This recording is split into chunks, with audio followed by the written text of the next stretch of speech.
সিরাজগঞ্জের উল্লাপাড়ায় শ্যামলীপাড়া থেকে বাজারমুখী নবনির্মিত সড়কে চলছে ড্রেন নির্মাণ কাজ। কিন্তু ড্রেন নির্মাণের জন্য রাস্তার বড় একটি অংশ কেটে নেয়ায় সরু হয়ে পড়েছে সড়কটি। এতে ব্যাহত হচ্ছে যান চলাচল।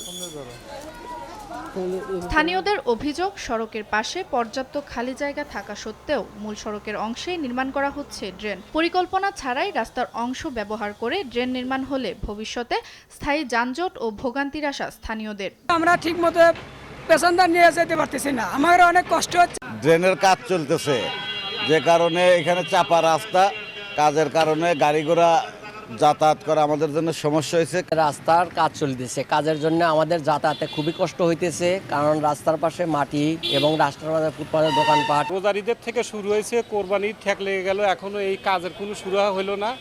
আমাদের ব্যবসা বাণিজ্য তো একবারে ভয়াবহ অবস্থা নামে আছে। এদিকে পৌরসভার পরিকল্পনাতেই ড্রেন তৈরি হচ্ছে বলে দাবি ঠিকাদার প্রতিষ্ঠানের। আর উপজেলা প্রশাসন বলছে, কাজ চলমান থাকায় সাময়িক ভোগান্তি হলেও কাজ শেষে সুফল পাবে স্থানীয়রা। পৌরসভা দেখা দিচ্ছে যেখানে তাদের খাস আছে, ফ্রি জায়গা দেখেছে। টাকা তো দেখানোর দায়িত্ব হলো পৌরসভার, যে তার অ্যারেঞ্জমেন্ট কোন দিয়ে রাস্তা কোথা দিয়ে। আচ্ছা, যেখানে বিল্ডিং পাচ্ছে তখন ওখানকার বিল্ডিং সেভ করে ডান দিকে চলে গেছে। কাজ করতে গিয়ে সাময়িক সময়ের জন্য হয়তো জনদুর্ভোগের সৃষ্টি হচ্ছে, কিন্তু এটা সাময়িক। কাজ শেষ হলে এটার সুফল জনগণ পাবে। উন্নয়ন কাজে যেন জনদুর্ভোগ তৈরি না হয়, সেজন্য পদক্ষেপ নেবে পৌর কর্তৃপক্ষ, প্রত্যাশা উল্লাপাড়াবাসীর।